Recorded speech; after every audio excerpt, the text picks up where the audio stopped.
Haryana at 9 PM news channel में आप सबका स्वागत है। आइए आपको कराते हैं खबरों से। Pradhan group specially dealing IMT Kharkhoda.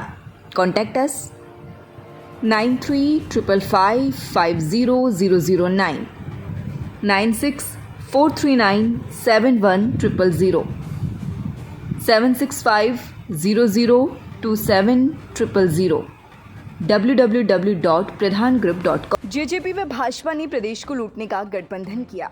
अगले अक्टूबर में आ जाएगी हुड्डा सरकार, पेंशन करेंगी 6000।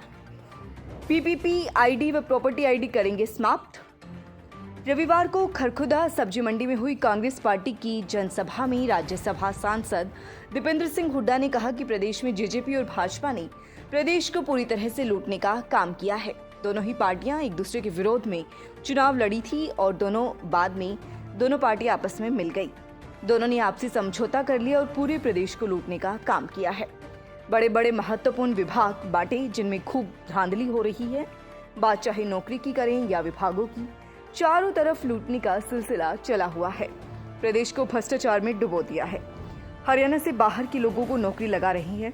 हरियाणा देश में बेरोजगारी में नंबर 1 पर आ गया है। 1 वर्ष के भीतर चुनाव हो जाएंगे और प्रदेश में कांग्रेस पार्टी की सरकार बनेगी।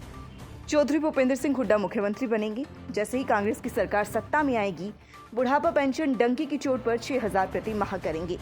ई टेंडरिंग को खत्म करेंगे। फैमिली ID व प्रॉपर्टी ID सहित जितने भी इस तरह के दस्तावेज पब्लिक को परेशान कर रही हैं, उन सभी को खत्म करेंगे। इसके अलावा कर्मचारियों की पुरानी पेंशन को शुरू करेंगे।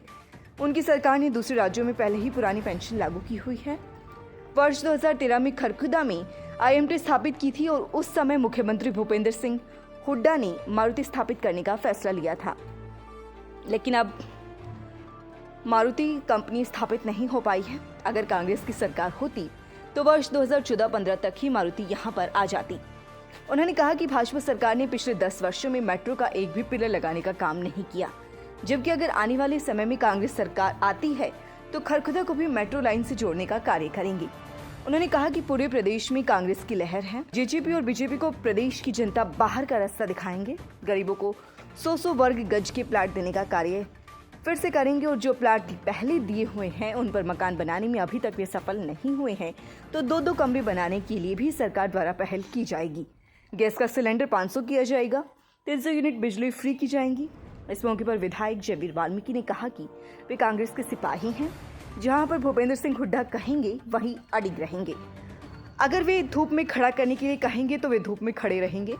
इस मौके पर कांग्रेस के पूर्व अध्यक्ष धर्मपाल मलिक, सोनीपत विधायक सुरेंद्र पवार, गोहाना से विधायक जगबीर मलिक, बड़ौदा से विधायक इंदू राज नरवाल, विधायक जयवीर सिंह, पूर्व विधायक पदम सिंह दहिया, जय तीरथ दहिया व सुखबीर फरमाना ने भी संबोधन किया। पार्टी से पूछो, इनकी जो है जिन्होंने इनको इस बार वोट देके 10 MP MLA बनाए थे उनसे पूछो, इनके 10 MLO से पूछो, किसान से पूछो, खिलाड़ी से पूछो। ये फ्रेंचाइज है, ये ठग्गू के लड्डू की फ्रेंचाइज है और वो फ्रेंचाइज हरियाणा में फेल होगी, राजस्थान तरफ चले गए। तो भाई ये धोखा जो हुआ बड़े बुजुर्गों के साथ, ये भी संकल्प लेते हैं 5100 की पेंशन पे धोखा हुआ। सरकार बनते ही कांग्रेस पार्टी के आपके आशीर्वाद से देश में सबसे ज्यादा डंके की चोट पे सुन ले बीजेपी, सुन ले केजरीवाल, देश दिल्ली से भी ज्यादा 6000 बुढ़ापा पेंशन हरियाणा में करने का काम करेंगे, कहना चाहते हैं डंके की चोट। तो भाई जो है तो इसी तरीके से हमारे गरीब आदमियों के लिए 100 गज के प्लॉट की स्कीम को दोबारा से गरीब आदमियों के लिए लागू करने का काम करेंगे और इंदिरा आवास योजना, प्रियदर्शनी आवास योजना दोबारा लागू करके उन 100 गजों के प्लॉट पे जितने भी हमारे वंचित वर्ग के परिवार हैं उनको 2 कमरे की सहायता से 2 कमरे का सरकारी मकान ये ग्रांट दिलवाने का हम काम करेंगे। इसी तरीके से जो आज सिलेंडर जिसकी राजस्थान में गहलोत सरकार की तर्ज पे हमारे सारे हर परिवार को 500 रुपये में सिलेंडर दिलवाने का काम करेंगे। हरियाणा में महंगाई से राहत देना काम करेंगे। और भाई ये सब्जी मंडी वाले मिले थे अभी मुझे कि जी एक बात और जोड़ लो, बोला बाकी सबकी जोड़ लिया आपने। सब्जी मंडी में टैक्स ज़्यादा लगा दिया इन्होंने। भाई 2 चीज़ों पे टैक्स लगा दिया, मैं देख रहा था, सब्जी मंडी पे भी लगा दिया। और कल मैं गया था रोहतक में रामलीला, तो जो मेन ग्राउंड है उसमें रामलीला में पहले हम जो 21,000 रुपये की पर्ची कटती थी, बोला 10 लाख रुपए की देनी पड़ रही है। रामलीला के नाम पे भी ये अपना जो है इन्होंने टैक्स लगा दिया, तो भाई सब्जी मंडी का भी टैक्स खत्म करेंगे और भाई जो रामलीला के नाम पर जो टैक्स लगाई उस टैक्स को भी खत्म करेंगे और इस सरकार को चलता करेंगे जो। तो भाई ये अपना जो है ये सारी बात लेकिन खड़े मैंने बैठ जाओ जो है सबके, तो ये इनके स्वभाव के बारे में आपको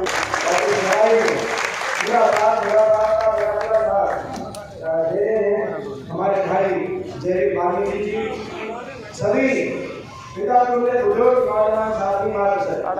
आज सबसे पहले आप सबको आज दुर्गाष्टमी का 2 दिन के बाद विजयदशमी दशहरा दुर्गाष्टमी की बहुत बहुत आपको शुभकामनाएं देना चाहता हूँ। विजयदशमी की और एडवांस में दिवाली की भी बहुत बहुत शुभकामनाएं।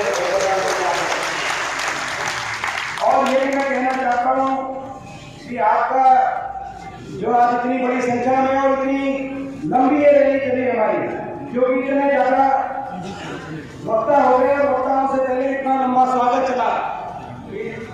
हर गांव से सरपंच और बहुत से साथी हर गांव से साथी आए, आप बैठे हो।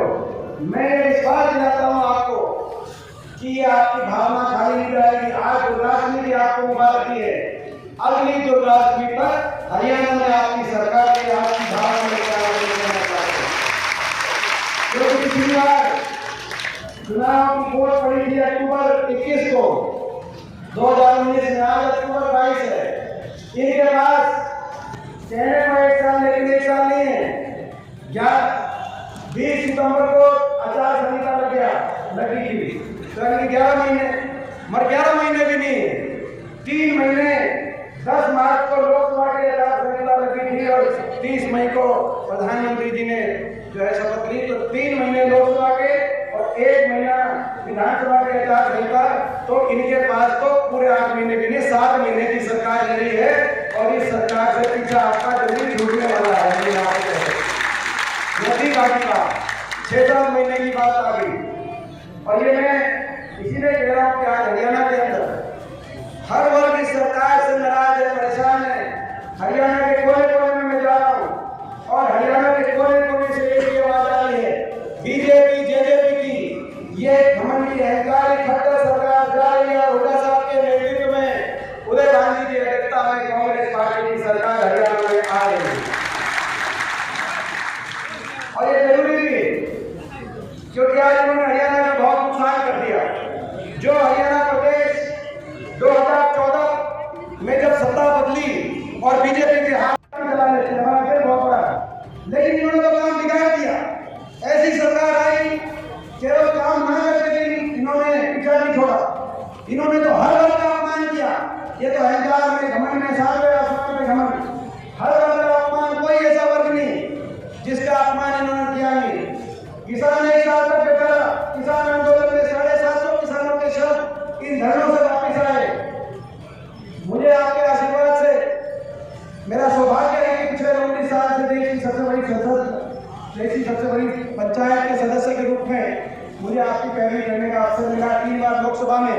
इस बार इन्होंने मेरे साथ लोकसभा में हर तरीके का सामना करके वहाँ इन्होंने मेरे को रोकने का काम किया। तो हमारे जो विधायक थे उन साथियों ने उनके आशीर्वाद से मुझे राज्यसभा में जाने का अवसर मिला। लेकिन मेरा दुर्भाग्य भी है, मेरा दुर्भाग्य ऐसा है कि उस समय में देश की बड़ी पंचायत में किसान की लड़ाई लड़ रहा था। जब हरियाणा के 15 सांसदों में से 10 लोकसभा के और 5 राज्यसभा के हरियाणा के 15 सांसद है, 14 बीजेपी के। जब हरियाणा के किसान पे पंजाब के किसान पे चोट पड़ी, मैं फर्क देखता था, पंजाब के किसान पे चोट पड़ी तो पंजाब के सारे सांसद पार्टी राजनीति से ऊपर उठ गए, एक हो गए, पंजाब के किसान के साथ खड़े हो गए किसान आंदोलन के समय। चाहे वो कांग्रेस की बात हो, आम आदमी की बात हो, अकाली दल की बात हो, पंजाब के सारे सांसद एक हो गए। और जब हरियाणा के किसानों के बात चोट पड़ी तो 14 के 14 सांसद किसान के खिलाफ खड़े हो गए। और जब मैं अकेला उसके लिए बात उठाता था तो मजाक उड़ाते थे, ताने कसते थे, क्या क्या नहीं सुनना पड़ता था। कहते थे कि भाई जो भी बात बताया गया उपद्रवी हैं, देशद्रोही हैं। मैं कैसे बताऊं, मेरे काका तो बैठे, मेरी काका मेरी पिता ही बैठी है। जाता था और जाके आपकी बात वहां रखने की कोशिश करता था कि भाई इनकी बात मानो, बोला नहीं मानेंगे, इनको इंसान मानो, क्योंकि सहानुभूति को दिखाओ। सहानुभूति के 2 शब्द 750 घरों के परिवार उधर गए, बोला नहीं मानेंगे सहानुभूति की। 1 साल तक एक शब्द भी सहानुभूति का किसी बीजेपी के सांसद ने मजाक उड़ाया, बोला देशद्रोही है, उपद्रोही है। मगर आपके आशीर्वाद से, क्योंकि हमारी ईमानदारी की लड़ाई थी, आज मैं आप डाल के इन अहंकारी शासकों को वही मैंने जवाब दिया कि ये देशद्रोही नहीं है, ये वो लोग हैं जिनका एक बेटा देश को स्टेरिंग लेकर देश की सीमाओं में सुरक्षा देने का काम करता है, तो दूसरा बेटा ट्रैक्टर का स्टेरिंग पकड़ के देश को खाद्य सुरक्षा देने का काम करता है। मगर ये आज आपको ये किसान की बात आई, किसान का अपमान, कर्मचारियों की बात आई, ओल्ड पेंशन स्कीम के लिए कर्मचारी गए, उन पर लाठीचार्ज। देश में राजस्थान में ओल्ड पेंशन स्कीम लागू हो सकती है, हिमाचल में ओल्ड पेंशन स्कीम लागू हो सकती है, छत्तीसगढ़ में हो सकती है, कर्नाटक में हो सकती है, यहाँ तक कि पंजाब और दिल्ली में हो सकती है। तो कर्मचारी स्कीम हरियाणा तो सबसे आगे था, हरियाणा के लिए क्यों नहीं हो सकती? और मैं कहना चाहता हूँ कर्मचारियों को, आज दुर्गाष्टमी के दिन बोल रहे हैं, अगली दुर्गाष्टमी पे आपकी भी ओल्ड पेंशन स्कीम हरियाणा में लागू करने का काम करेंगे। कर्मचारियों का अपमान, मनरेगा के मजदूर है अपनी दिहाड़ी बढ़वाने के लिए अपना मानदेय बढ़ाने, ग्रामीण सफाई कर्मचारी गए अपना मानदेय बढ़ाने, गरीब आदमी थे उन पर लाठीचार्ज।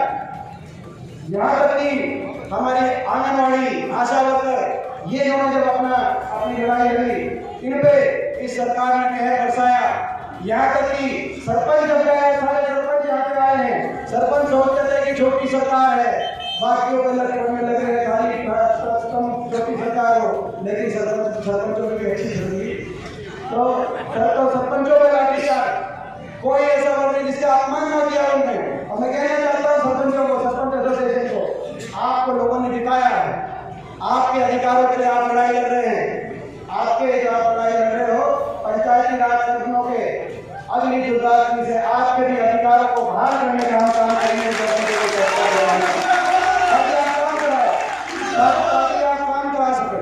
आप काम कराएंगे तो ग्रामीण अंचल के अंदर विकास आगे बढ़ेगा।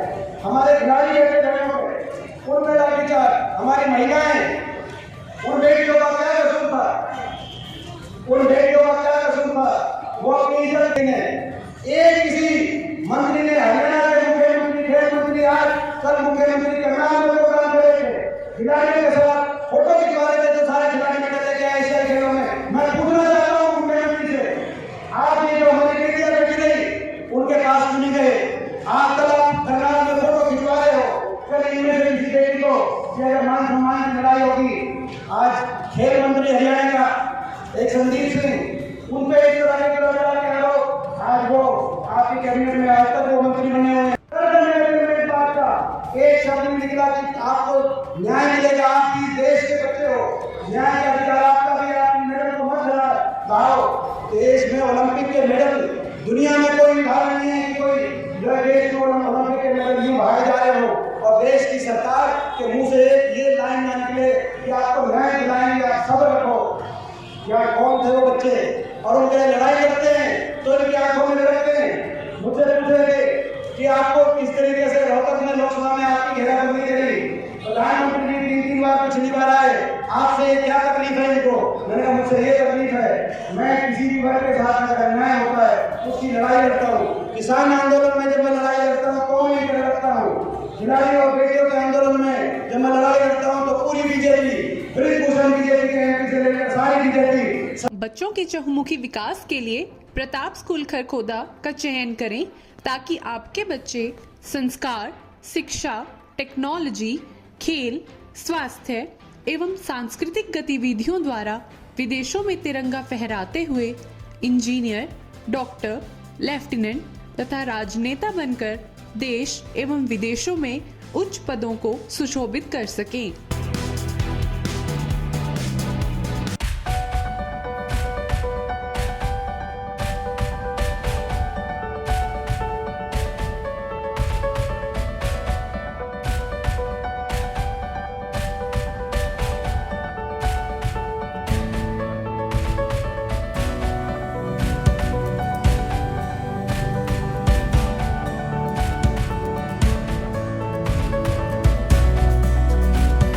नमस्कार साथियों, मैं अमनदीप पारासर आप सभी लोगों को से अपील करता हूं कि आने वाले चुनाव में कांग्रेस के प्रत्याशी को ज़्यादा से ज़्यादा वोटों से जिताए, वह हुड्डा साहब का साथ दें।